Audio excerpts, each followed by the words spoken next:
listening to Around Comics.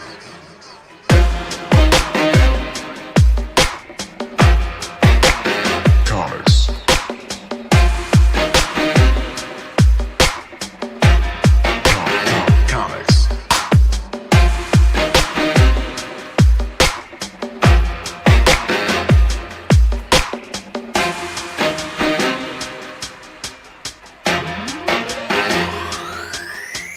Comics. Comics.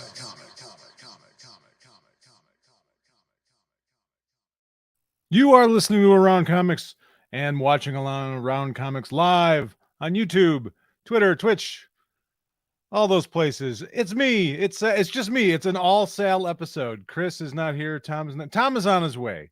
Tom will be here shortly. Don't fear, true believers. Have no fear. Tom will be here soon to save the day. But in the meantime, I had to get the show started because I scheduled it for 8 o'clock, and if I don't start it by like 8:05, Facebook gets angry at me. What's happening, everyone in comic book world? It is another sad week in the comic book universe. The great George Perez passed away this last week after a battle with cancer. Unfortunately, it's weird, man. It is really getting to be sort of that thing where just seeing all the great ones that I grew up with pass away, and it's tough. It's a difficult thing. Don't pay any attention to my whiteboard back here. This is for work. So I was gonna draw like a big Around Comics or get a banner or something for behind it, but anyway, yeah, George Perez. So I was sort of reminiscing about George Perez, and George Perez is obviously one of those guys that just the 80s is defined by his art for me. Like, I can't look at a comic book from that era, and not just be taken to that place.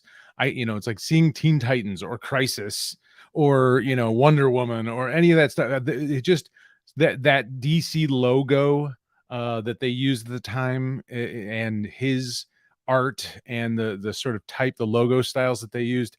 But anyway, so I was reminiscing, and I cracked open my Absolute edition of Crisis on Infinite Earths that I don't know if I've ever actually sat down and read the whole thing, but it comes, if you don't have the Absolute edition, it comes with a compendium, which we've talked about in the past, which is kind of cool because there's all sorts of nerdy information in here. Like, it gives a little breakdown of every Earth and all that kind of thing. But anyway, so I cracked open this for the first time in a while, and I get to the first page, and I'm like, I don't remember having this signed by someone. This was signed by someone. I'm like, whose signature is this?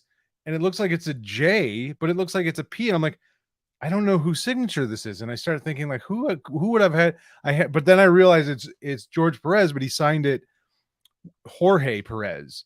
And I almost have no recollection of actually having this signed by George Perez, but I'm really happy and sad at the same time that I do have it signed by him. But yeah, kind of weird. It was, I think it was at a convention, if I remember correctly, when this came out. I think I bought it at a convention, and he was at like the Hero Initiative, which we always used to do a lot of stuff with them at one time. And as Around Comics, I think we were actually working a booth with them when we bought this, and that's when I got it. Oh, thank God, Tom's here. Thank goodness. I was vamping, Tom. Oh, sorry. I'm solo parenting and having technical problems. Almost completely fixed though. Good. I was just going on about so I cracked open my Crisis Infinite edition and didn't realize that I had it signed by George Perez.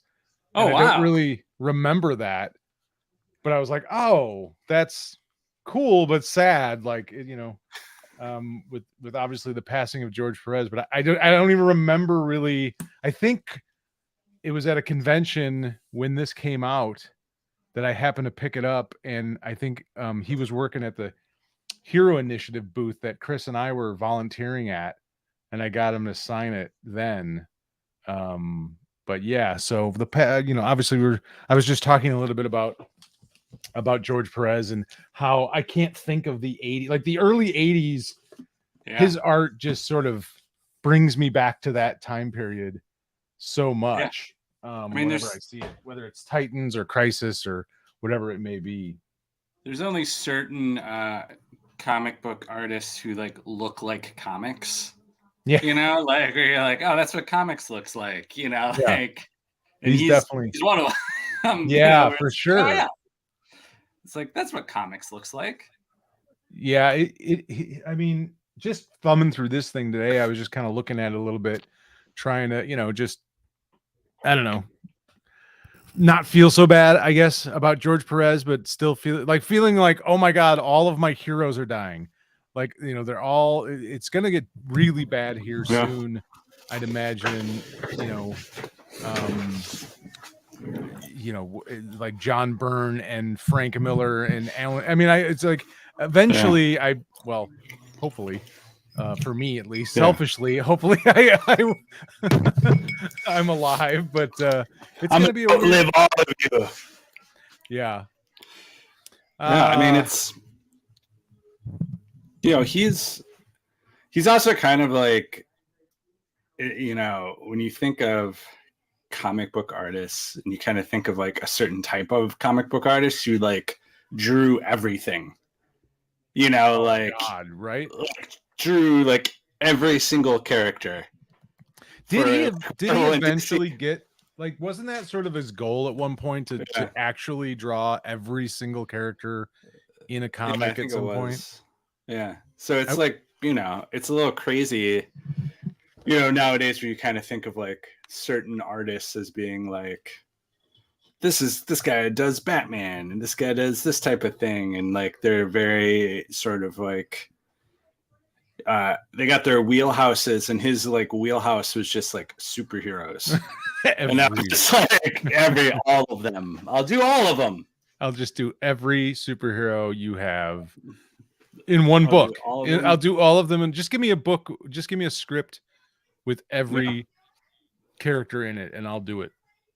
Yeah, but not just like I'm gonna like blast my way through all this stuff. Like it was so like dramatic, and like he was so great at making the soap opera visually. Like making like Teen Titans. Having it have all that sort of angsty.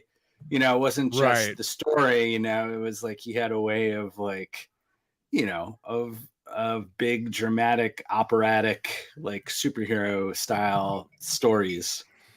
Oh, no question. That was one of the things I was sort of, as I was going through that book again, I'm just like, man, he didn't like take the easy way out of any page, any panel. Like there was no, I don't know how the guy got stuff done, but it's working on Crisis, which in a sense, comics still exist within the shadow of that, of like superhero comics are still essentially riffing off that forever, for decades of like, oh my God, you can do something like that. And then attempting to do it like 800 times. Right. And like, you think about Crisis as being sort of like, not just a superhero comic, it's kind of a farewell to a different time of comics where there was war comics and caveman comics and like all these different things all coexisted, and sort of it's like a farewell letter to that time and that like sort of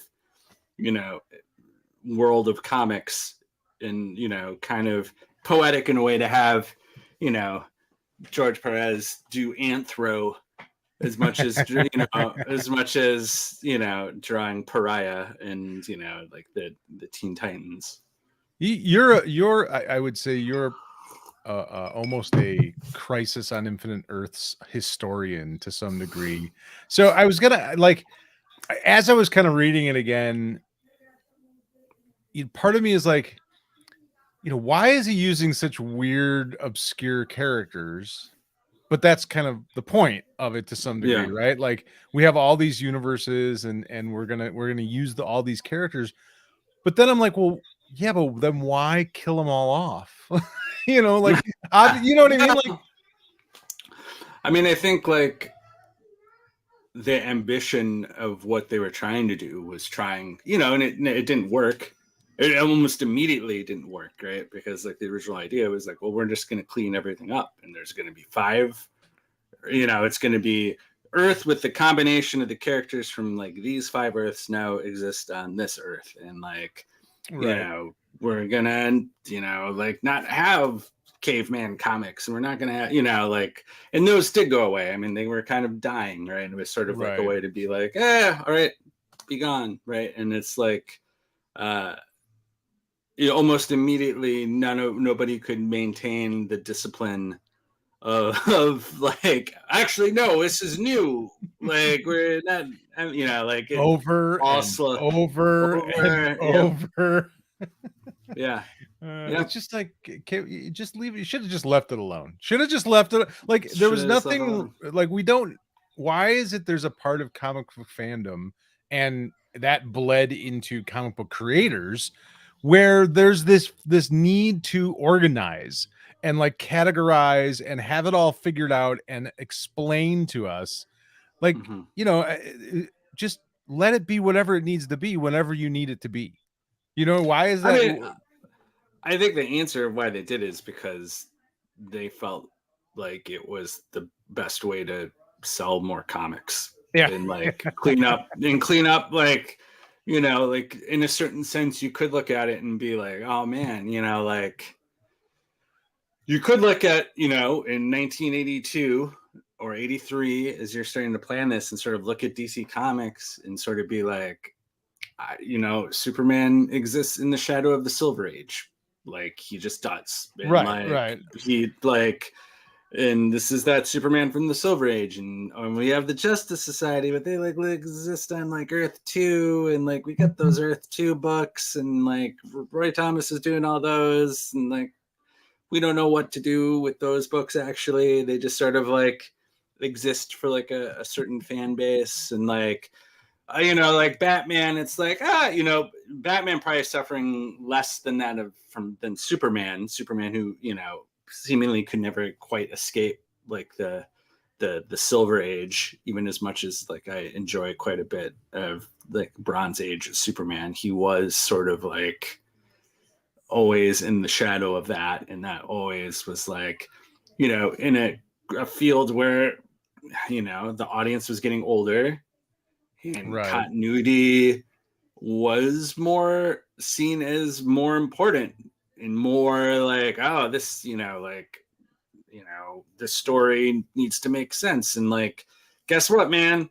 All those Silver Age comics, if they all happened, they don't make any sense. They're crazy, right? Like that's the whole Batman RIP is like, this is insane that this person, that all this stuff would happen to somebody, right? So like, I mean, just thinking of it from that point of view, and like seeing what they had done with Teen Titans, you know, essentially like taking sort of like this kind of like, the book was like popular in the late 60s, and it was already immediately kitschy and sort of campy and sort of like of its time, and like had been relaunched and kind of flopped, and like look at what they did with that. And it was like, oh wow, like you can like kind of rejuvenate this stuff, and like it, you know, it breathed life into Robin, you know, and you know, like kind of created the Dick Grayson that we have now is because of that. Like that's where that character literally kind of grew up into that character that we have now, you know? So, I mean, I think it's like thinking back in that time and being like, oh, what do we do? You know, let's let these dudes like, you know, I don't know if you've ever seen in the Absolute Crisis where they have all the notes and things that they want. The compendium. All the email like, or the letters back and forth. The letters of like, we want to kill somebody. Yeah, emails. You know, and it's wasn't like negotiating to kill Supergirl. Right. Or, you know, like the sort of like we got to get rid of the Flash, and like, obviously these dudes, they had a plan or a vision of like what they thought would be the most, and it's a cool story. There's no story like it, right? Yeah. Like it's kind of wild, like when you read it, you're like, this is a weird 12 issues where like it's not clean, and there's all kinds of weird fake out endings, and like it's like, yes, now we've saved these 5 Earths, but actually no, wait, like these 5 Earths will become one, and the villains took over one of the, like it's a pretty wild comic to read, especially if you're a kid. Like, who are all these characters? What is happening? The compendium is really cool that comes with the Absolute Edition. Just like the little breakdowns of all the different Earths. And like you said, there's tons of letters and notations of like, even like, post-it notes of like, hey, let's do this with, this character, blah, blah, blah. Yeah. And all sorts of like, the one that cracks me up is sort of, I don't know if it's Marv or who it is, but he's like, don't get me wrong, I love comics. We're just going to end everything, Yeah. Yeah. Don't get me wrong, I love comics. But yeah, it is a really nice edition. And it, the oversized, looking at it, fully colored in the oversized edition is really cool. Someone asked if it was still available. I don't think it is still in print any longer. So. Yeah, I see mine from over here. I always read it like once a year. Yeah, you've said that before. Yeah. It's always fun. It's like, it reminds me of like, it's when I think of superhero comics, like that's kind of what I think of. Like big dramatic, like, like, oh my God, I can't believe they did that. Like, I can't believe they killed the Flash. I can't believe they killed Supergirl. Like that's where it all started. Kind of crazy, like, kind of also just being like, no, for real, we're doing it. Like it's happening. My son, as I was reading the book in the living room today, I had it on my lap, and he's like, "What are you reading?" I'm like, "Oh, Crisis on Infinite Earths," and he's like, "Is that what they did in the Flash TV show?" I'm like, "Well, yeah, kind of. I mean, that was that's what it came from. This is where Yeah. I mean, it's like Christ. Like, how many crises has, like, that word itself is. It's just the DC event every year now, right? It's just some sort of crises. It became. Just it is just. I mean, there is always like the multiple Earth stuff and like the different heroes coming together. So. That had existed before Crisis on Infinite Earths, but really, I mean, Crisis on Infinite Earths sort of like cemented the meaning of that as like, because a lot of those JLA JSA crossovers kind of stink, and they're kind of like, didn't we just see this? And like, it's always like fairly, they're always kind of fairly lamish, like, sorry, Gardner Fox, like these 3 heroes go fight this guy, and these 3 heroes go, like the formula is repeated. And right. Occasionally there'd be like cooler ones, like Jay Garrick murdering, I forget which JSA person, because he got possessed by someone or something. They put some twists in it, but like, it was, I always few and far going back and rereading them. I'm always sort of like, I don't know, like, I don't know if these are that great. Well, we do know Crisis was great, and George Perez was great, and rest in peace to George Perez, because he's one of those, like, I don't know, Mount Rushmore dudes, right? Like, you got to put him up there with anybody in comics, and beloved. Like, he was a guy who was super friendly, fan friendly. Was a guy that spent time, like, maybe some would say a weird amount of time with his fans, but like, he was beloved by fans. Like, nobody really ever had a bad word to say about the guy, and probably just an amazing guy to work with as well, I would imagine. But we didn't bring back Andy Parks this episode, the Grim Reaper, to talk about. And get him on the phone. Get Andy on the phone just to anytime we have someone pass away. He's going to be really busy over the next 10 years, I think. Yeah. But Yeah, You have to George play Perez. like the Undertaker theme song when as he But comes yeah, in. so George Perez unfortunately passed away. This R.I.P. King. Yes, absolutely. All right, so what else? Comic? Have you read any comics this week, Tom? We haven't talked. I feel like yeah, we have a huge backlog of comics. Yeah, that we have not about. talked Actually, yeah. about comics.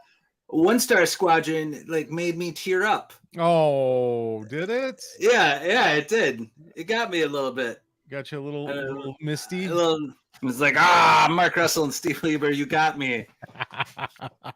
You guys, you sold me on a comedy comic book, and in the end, I was like, oh no, this is profound. This is That's the best. You tricked me. The best of it does that, right? Like, yeah. It's like, you guys got me.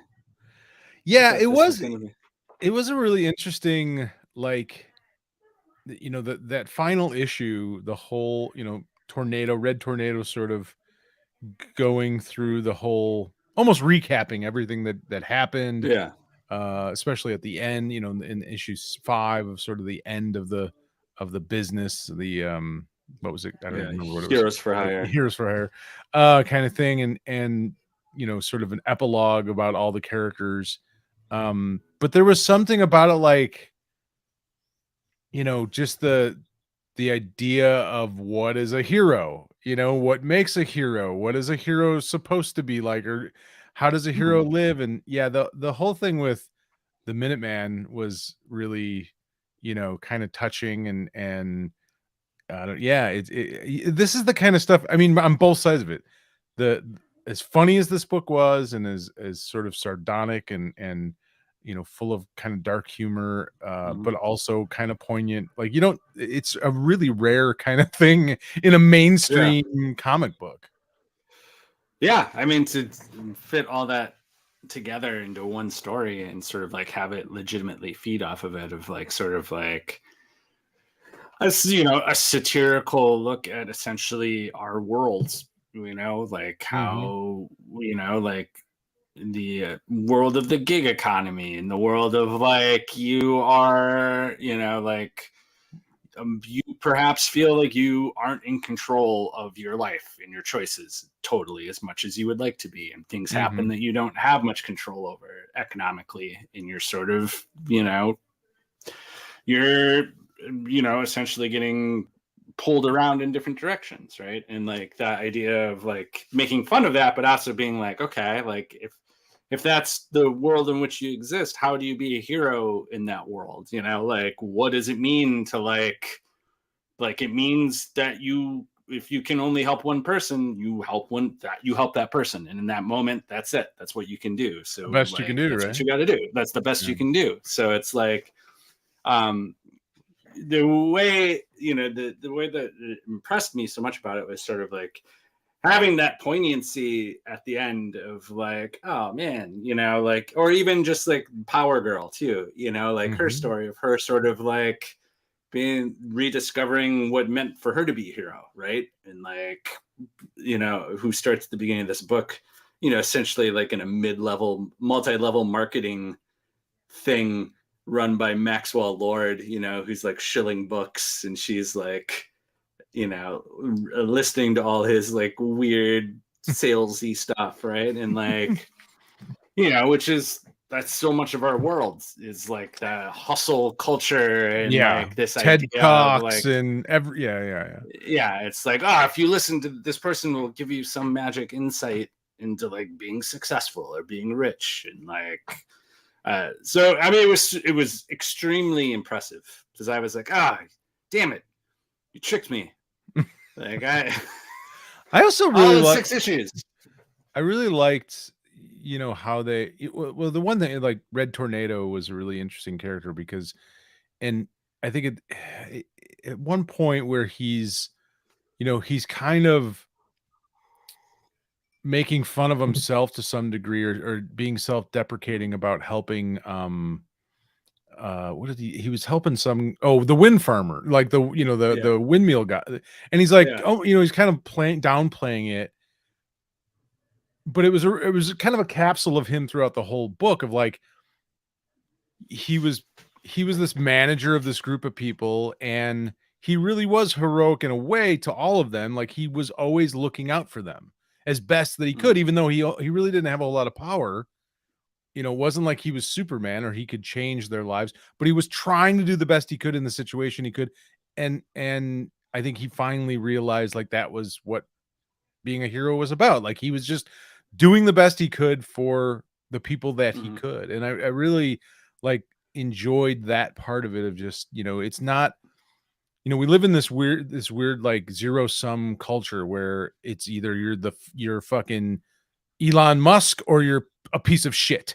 You know what I mean? Like you're either a billionaire and you have your own, you know what I mean? Or you're nothing. Garbage. Or you're absolute garbage. Yeah. And it's just like, yeah, the world needs a lot of other things, like a lot of other people in it too. You know, it's like not everyone can be, you know, Jake and Logan Paul. Not everyone can be the Kardashians. Like, you know what I mean? Like we need people to just like do their best every single day, you know, to try and maybe help like, somebody else and just do a little bit, just not be an asshole, you know, and maybe help the guy next to you. And it's a really interesting comic book with a bunch of like B and C list heroes that you know, GI Robot funny all the way to the end though. Yes, didn't try and make GI Robot serious, but I appreciate, you know, like the both the earnestness and the humor within the same 6 issues of like,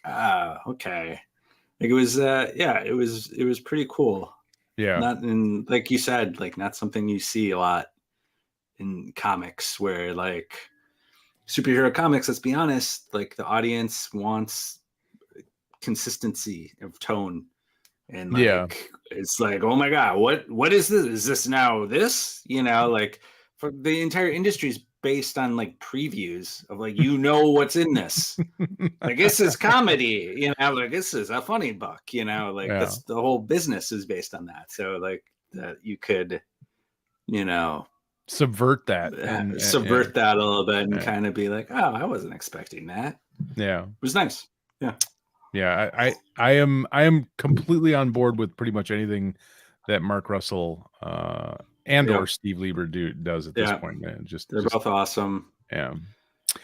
Well, another book I read that I was very pleasantly surprised by, and it also I think deals with as a metaphor a lot of our own culture and society that we live in, is a Dark Horse comic I read called Breakout. It's the first issue, came out this week, and it's by Zach Kaplan and Wilton Santos. Okay. All right. Who I'm not familiar with either one of them, but it's really interesting sci-fi story about kids in, you know, the United States, that it's focused on this group of kids that go to high school together, but there's a really interesting, and I'm hesitant to spoil it. Don't. Okay, I won't spoil it. I don't want to spoil it, but there's a really interesting opening that makes you think one thing, but is is another thing. But it really it connects you with these characters because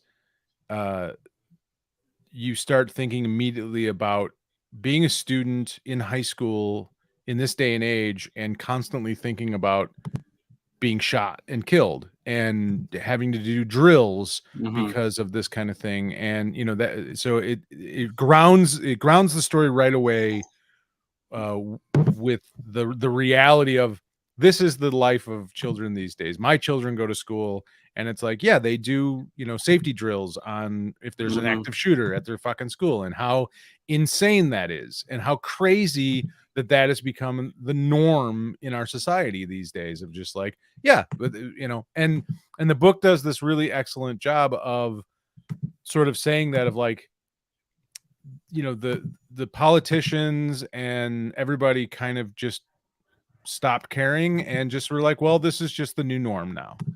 So in this particular story, though, it's not about school shootings. It's about these strange like almost Borg-like spaceships that appear around the planet. I think it's like 236 of them just one day pop and appear around the planet. And every few days they send out these little drones and they kidnap kids and bring them up to their their spaceships, and no one knows why. And the military tried, attacking these ships to no avail. They tried nuking them to no avail. They tried, nothing. And so finally they just got to the point where it's just like, well, this is just the way it is. There's nothing we can do about it. They're not doing anything else. They're just, every once in a while they drop these drones and the drones kidnap these kids. And one of the kids, his brother was one of the kids that was taken, and he decides he's going to make a plan on breaking in and rescuing his brother from one of these prisons, basically. And so it's kind of set up like it's a sci-fi book, but it's kind of set up like a heist almost. It's almost like a reverse Ocean's 11 with these high school kids. But I really enjoyed it. I thought it was really well done. I thought it was an excellent concept. Yes. And like I said, just the idea of like, how society is so willing to just be like, well, this is just how we're going to deal with things now. We have no other answers. Move on and get back to your regular life. Go shopping. Go to the movies. It would be hard to do anything about it. Yeah, so it would do nothing. Yeah, exactly. Yes. And I just thought the book did a really good job of sort of that kind of commentary, but also being a very entertaining comic book at the same time. So it was really good. Speaking of killer concepts, we have to talk about the Guerrilla City in the Rogues book. Yeah, for sure. Which issue 2, right? That was that's something like a couple weeks ago. I don't know if we talked enough about it. I don't think we did. I think we mentioned it. I think that maybe they should just do a book about like 1930s like Guerrilla gangster City? Guerrilla City with a Grodd as Al Capone, essentially, style story. Yeah, that was well, and talk about a book that kind of fucked with you a little bit, because when they first get to Guerrilla City, I'm like, this is it? This is what, like, I'm like, what the hell? Yeah. I was like, oh, this sucks. And then one of the characters essentially also says this sucks. Yeah. I was just like, this is it? Oh, this is what they're showing for Guerrilla City? Like, what? Yeah. Lame. Yeah. And then reveal the giant true Guerrilla City. But yeah, it was cool. It was tremendously, it was just awesome art too, and just like a cool story. And again, another one of the Black Label books that I'm like, yeah, this is great. A little different from the other Black Label books in that, like, it is very like superhero, so comic booky. It's so comic booky, but in like a really great way. Like it's like pushing that all the way to the max of like old rogues. All right, we're in Guerrilla City, and Guerrilla City is like Chicago in the 1930s, and like Grodd's the leader of Grodd. Yeah. But instead of like beating you to death with a baseball bat, he makes you beat yourself to death with a baseball bat using mind control, which is way more messed up. Way cooler. Way more messed up. Yeah, way cooler. Way more cooler. I just love seeing a bunch of gorillas in fedoras and trench coats and smoking cigars, playing poker, alley. Like you said, I want an entire run of a comic that's just gorillas in the gangster gorillas. Guerrilla man. City, baby. 2-gun gorilla. I mean, or 6-gun gorilla, right? Like 6-gun gorilla, baby. Bring him back. Put him in Guerrilla City. Yeah, put him in Guerrilla City, man. That's absolutely. It almost was like, once you got to that point, it was almost like I didn't really care about the rogues as much. You're like, oh yeah, that's right. It's about the rogues. Yeah. That's right. They're here to rob some gold from Grodd. But yeah, I mean, it was great. The art, again, and like in all the Black Label books, it's just awesome to see you know, these artists kind of get like a chance to spread out and like, you know, do their thing. And it's like, awesome. I Yeah. have to say, the various gorilla hairstyles that they drew in here is just like, and facial hair, and it's like, oh, that's I never even. I don't think I've ever seen gorillas with pompadours and half bald gorillas, and you know, it's just Yeah, like, it's great. It really was. It really was a lot of fun. Yeah, it was a fun book for sure. Looking forward to the next issue. I'm like, yes, give like, where do you go from here? It's like so much Guerrilla City. It's like, I love it. I don't think you can ever go wrong. Wasn't it? Who was there was somebody that I remember years ago, it was like a gorilla with a gun on a cover of a comic book. You know, that's sold comics, baby. Like, yeah. Rogues it is interesting. I'm glad that you pointed that out, though. The idea that, you know, it is a black label, but it is very different than a lot of the rest of them. A lot of them, the rest of them sort of just go into a darker, you know, kind of realm. And it's like, you know, more violent, more blood, more, you know, and this is kind of like that, but not as much of just like, you know, Lonely City's a little bit different too than that. That's true. Yeah. Like, right. It's got like actually, like Lonely City and Rogues kind of have like a similar vibe, you know, not, you know, in a good way, where it's sort of like you kind of get to stretch out and hang out with these characters in a different way, and like kind of like just hang out as opposed to like rushing through the story, you know. But yeah, I'm looking at it. Looks great. It's so pretty comic books. Pretty comic books. There's never enough gorillas in comics. You can't more.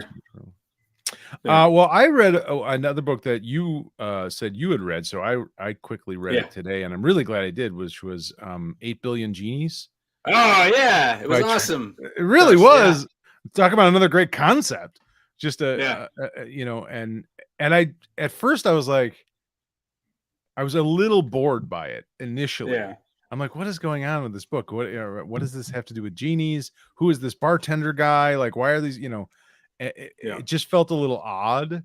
But then all of a sudden, it's, and the concept, for those that haven't read it, is basically, don't know why, but at one point in the book, every person on the planet gets their own personal genie, and they get one wish. One wish.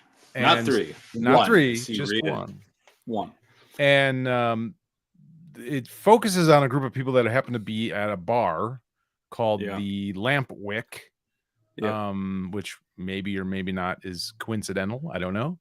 And with a bartender who seems to be awfully knowledgeable, mysterious, speaks Chinese fluently, and it seems and he, for whatever reason, immediately makes a wish, saying basically that no other wish can affect his bar or anyone in the bar. And he uses his wish right away to kind of do that. So the bar turns into sort of a safe zone to some degree.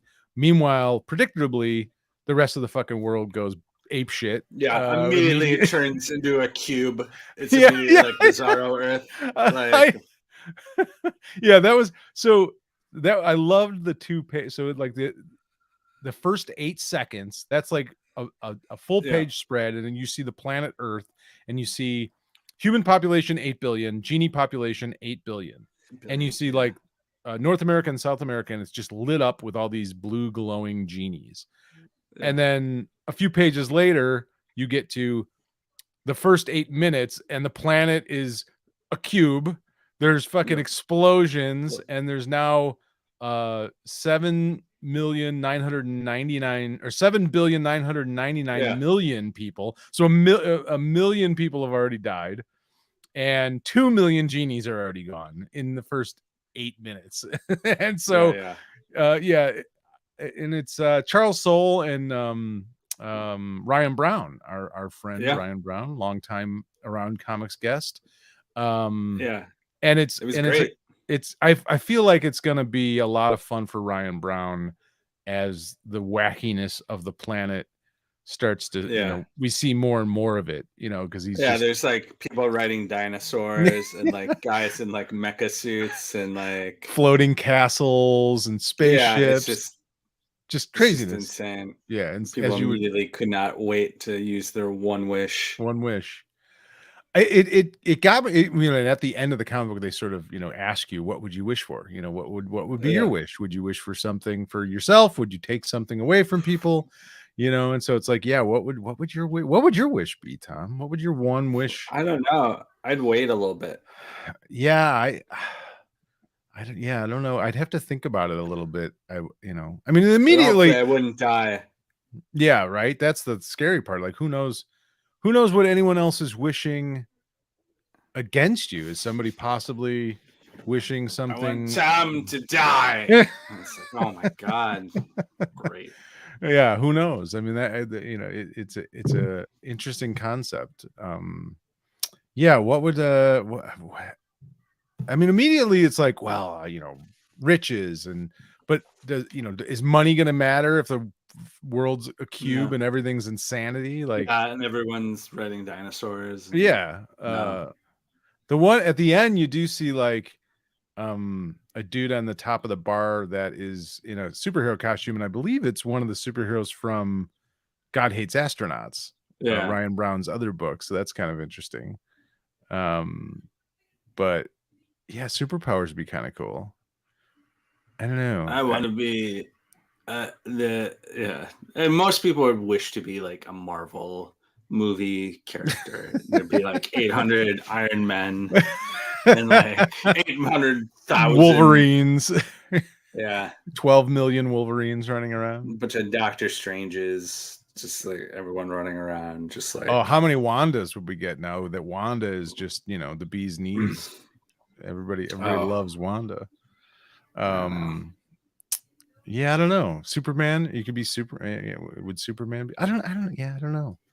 I don't know what I would wish for. I'd have to think about it. I mean, a part of me is like, well, you could wish for like world peace, but then someone else is just going to wish for cancel that out. I want everyone to fight. I want talking gorillas. I want, who knows? But it was a really fun book, and I imagine it's going to get even funner and crazier. It's going to get wilder. It's going to get a little wild. It was great. Yeah, awesome first issue. Yes, for sure. What else? Anything else? Did we read any? Oh my God! Oh, you mentioned Twig. Oh Scotty Young's new book. Scotty's new Kyle Stram on art with Scotty. Scotty's just a writer now. He doesn't even draw comics. He figured it out, man. Writing's easy, dude. I guess so. He just is covered. He does occasional covers, and it was funny because I messaged him when I got my new job. And my new job, I'm working from home, and my schedule is kind of whatever I want it to be. So I was like, and years ago, Scotty would get on. He would be online all day long while he was drawing, and like him and a group of other artists would get together and just bullshit over the internet. And I was like, I wonder if he still does that. And so I messaged him and I was like, hey, if you ever want to, just kind of chat or whatever. And he's like, oh, dude, I fucked around and got a job. I have to write, it's like all I'm doing is writing now. So I don't listen, it's like I can't talk to people while I'm writing. It's not like when I was drawing, I could sit there and watch movies and, and I'm like, well, it's hard. It's hard to write and talk at the same time if you're not talking about the thing that you're writing. Yeah. But this was an interesting fairy tale-ish kind of twisted tales, if you will. The beginning of an epic adventure. Yes. Of some type. Some sort of creature-filled epic adventure with a little dude, little blue guy named Twig and his trusty kind of slug giraffe creature pooped out by a mountain. Yes, did get pooped out. I mean, it was logical. They entered the mouth. They entered a cave. It was like a fun little first issue. of like stylistically just like kind of like a fun epic adventure. So we'll see what happens in it. But I was like, look at Scotty, the writer. Scotty the writer. Scotty the writer. He's found this niche of sort of, fantasy, Muppetish kind of characters, or twisted fairy tales. He puts his own little spin on kind of fairy tale characters, that kind of stuff. And yeah, it's been an interesting evolution of Scotty since we first got to know him years and years and years ago. When I think when we first met him, he'd only done that Fantastic Four book, or it was the Human Torch book or something, right? It was Human. I think that was the only thing. And now he's huge. Now he's a writer. Oh, Mr. It's Author. like him and Alan Moore hanging out, casting spells. Chaos magic, Scotty Young. Chaos magic. If he ever shaves his head and starts talking about chaos magic, I'm just gonna all writers do eventually. They all end up talking about it. They all do. If you're in comics long enough. He'll have a British accent. And oh god, he's talking about chaos magic again. It'll be like, Jesus Christ. This guy. Oh, this guy. This guy. The American Alan Moore. Yes. All right. Well, what else do we got? Anything? Do we have a public domain character we want to talk about? Do we have anything? Oof. Let's save it. I feel like let's save it for when Chris is back, because I feel like it's really Chris's turn to pick one. That's true. A public domain character. I mean, obviously, Six Gun Gorilla has come up every week. Eventually, we need to just someone's gotta like do a Six Gun Gorilla comic. I know that makes sense, but I want to figure out like Superman is a public domain character technically. The original Superman, but it's like, how could you do a Superman comic book? And what does that, like, how do you not get in trouble doing a Superman comic book? I think it's impossible. They're going to sue the shit out of you no matter what. They're going to sue the shit out of you. Now, you could come up with a Captain Marvel rip-off. Get away with that. That's not. You could get away with that. Here's some, these aren't comic book characters, but these are just public domain characters. Oh, okay, cool. Here we go. Some comics publishers got this already pulled up, and they're like, all right, here we go, baby. Number one, Dracula is public domain. Yeah, of course. Anything you want with Dracula. Do whatever you want, man. James Bond. Go nuts. James Bond is public domain. I didn't know James Bond was public domain.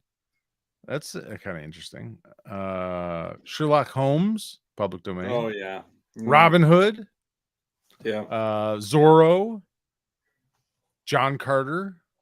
Frankenstein. The Wizard of Oz. What about Frankenstein's monster? Well, I think that's probably implied. Either one, Frankenstein and Frankenstein's monster. You can use the legal rabbit. You can use the Dr.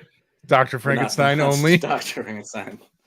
So once the monsters show up, like, we do not have the rights to the monster. We just have the Doctor. Sorry, we also cannot.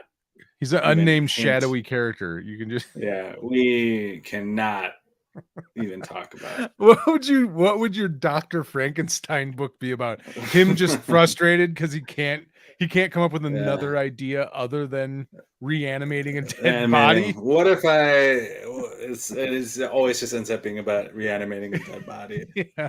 How about dead what if I did animals? This? What if I did a dead go animal? To the graveyard and we just figure it out from there. Just riff some ideas once we get there. You could do for Dr. Frankenstein Jr. Dr. Frankenstein Jr. Dr. Frankenstein. Quasimodo. Quasimodo's. Oh, why hasn't it? I'm gonna put out a Quasimodo comic. Quasimodo in love. Quasimodo. Young Quasimodo. Young Quasimodo. What if Quasimodo was sexy as hell? Ooh. Hot quasi hottie. Quasimodo. I'm trying to think of a What good if- name. What if Hot Quasimodo. What if hunchbacks were in this year? What if Like dad hunchbacks- bods? There was Dad just bods. a TikTok craze for hunchbacks. Check out this guy's hunch. Oh, the hunch. The hunch. A comic, yeah, it's all about Quasimodo becomes like a huge TikTok influencer. There's just like a bunch of people swinging from like bells in their own like hashtag inclusion, hashtag tag. hunch power. Yeah, hunch power. Just like people just really into Quasimodo is blowing up. King Kong is Okay. public domain, you know, gorillas. King Kong and Six Gun Gorilla, maybe we could do something there. Yeah. Gravestone? I don't know who that is. Do you have any idea who What's Gravestone? Gravestone? I don't know. I don't know who Gravestone is. What is Gravestone? Let's see. A sexy hunchback. Gravestone. What Yeah, this book presupposes is what if Quasimodo was hot? Are you putting your pitch deck together for? Yeah, exactly. Yeah. Dr. Jekyll and Mr. Hyde. Once again, what if you only had Dr. Jekyll? Dr. Jekyll meets Dr. Frankenstein. Yeah. Just Dr. Jekyll. Yeah, we do not have the rights to Mr. Hyde. He is... Sorry. Oh, sorry. Cthulhu is public domain. But that, okay. Yeah, we've got enough God Cthulhu. Christ. Yeah. Hercules, Thor, Ares, Zeus, all of those. Yeah. Greek Any and Greek Norse god. gods. Yeah. Yeah. Lucifer. I'm gonna put out my own Thor comic. There you go. Yeah. Mad Hatter, Alice and Queen of Hearts, Long John Silver, Adolf Hitler once again. Once again. Public domain. Somebody's really missing out on the Adolf Hitler books. The Hitler comics. Bigfoot meets Adolf Hitler. What if Bigfoot and Adolf Hitler were both in hiding in the same place? They've been hiding. Elvis, Bigfoot, and Adolf Hitler were all. Put out your Elvis comic. I feel like you don't really. I feel like Elvis being alive was a thing when we were young, and now it's just like. I feel like that's a joke. Maybe younger people wouldn't even. Comprehend. No, yeah. Elvis seems to be. He's on that sort of like fuck him. Like people. I think people have gotten generationally to the point where like I think most people think Elvis was a terrible human being for some reason. I think it's more like at least when I was a kid, he already. I mean, it's funny. Well, I mean, like, not to be one of those people that's like, oh, when people are like, I can't believe people, like 40 years has felt like 10 years. It's like, yeah, dude, it's called aging. Like every single generation experiences that. Like, guess what?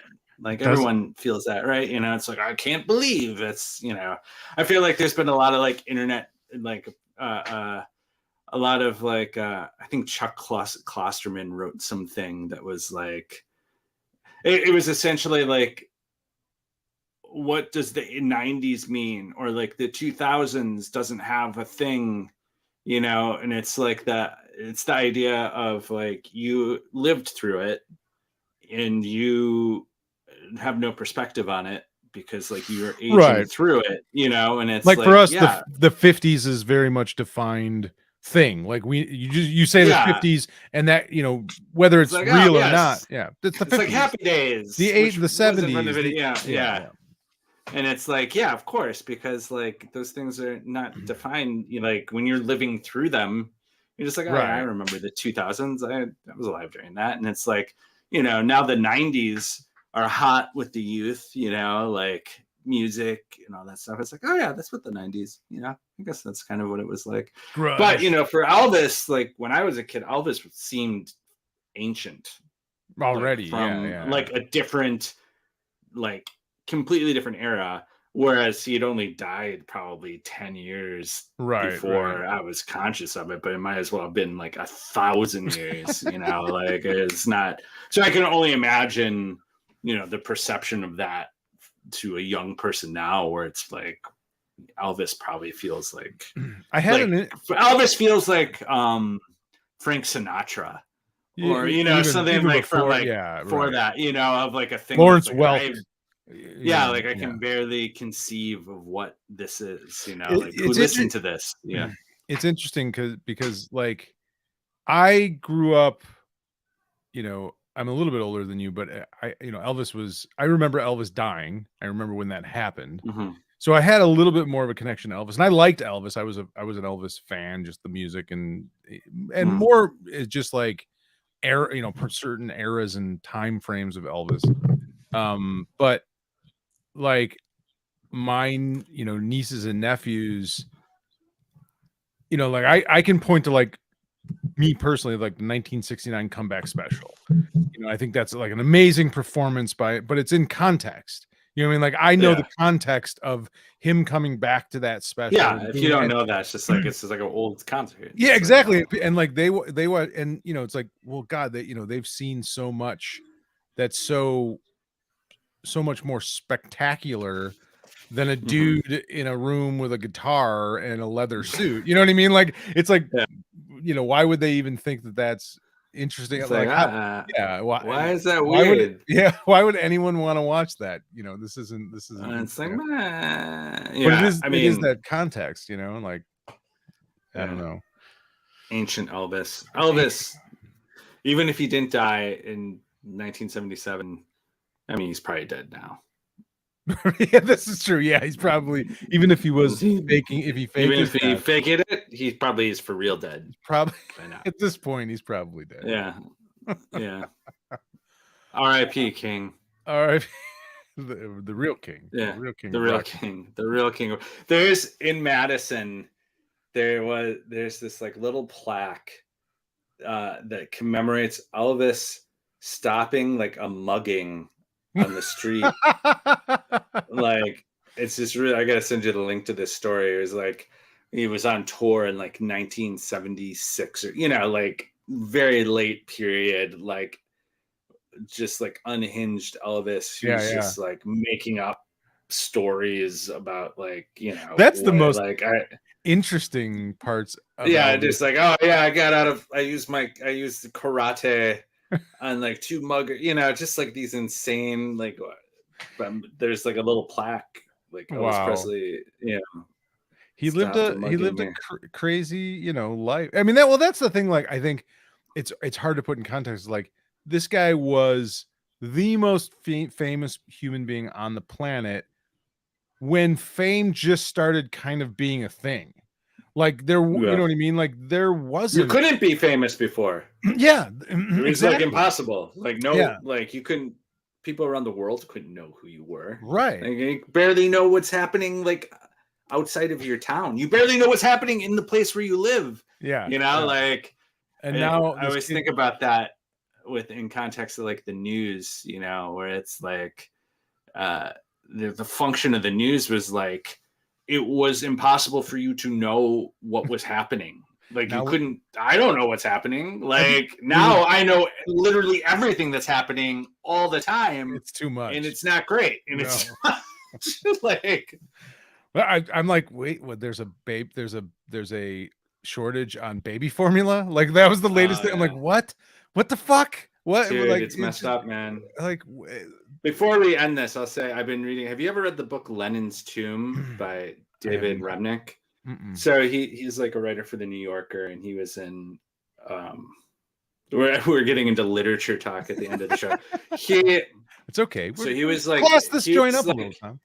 He was a reporter who was in the Soviet Union as the Soviet Union collapsed, and he kind of wrote this book in like 1994, and it's essentially about the collapse of the Soviet Union and like how everything kind of fell apart in the country. And like, it's a lot of interviews with people who lived through it. Right. So like, it's with people who like experienced the Stalinism and sort of, Khrushchev attempting to like de-thaw it, and then Brezhnev reversing that, and then Gorbachev, you know, so like it's a lot of firsthand accounts of that. But it's also written in like 1994, so it's got a very like end of history vibe to it, of like, capitalism won, right. like history is now over, like, like we've sold it all, you know.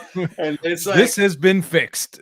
And I couldn't help, and it's like all these things coming up in our own world where I'm like, this stuff about the baby formula shortage sounds exactly like stuff he's talking about in this book, sure, about the collapse of the Soviet Union, where collapse it's like of an the empire. cronyism, you know, like cronyism based like systems of like, of like, there's only 4 companies that make baby formula, and one of them was just like not inspecting their factories, and like, guess what, now someone's not like, a good we thing. use it, and there's like, a reason, like, guess what, you inspect, you know, your food places. So anyway, it was just funny because I've been reading that book, and like, it's written very much in the tone of like, these like, no, these wonder, fools, this was no inevitable.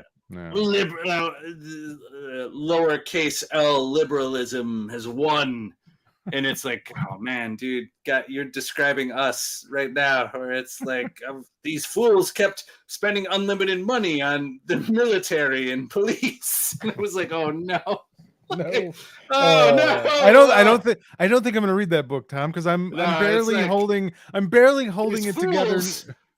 Kept electing increasingly elderly leaders who are out of touch with like reality, and I'm like, oh no.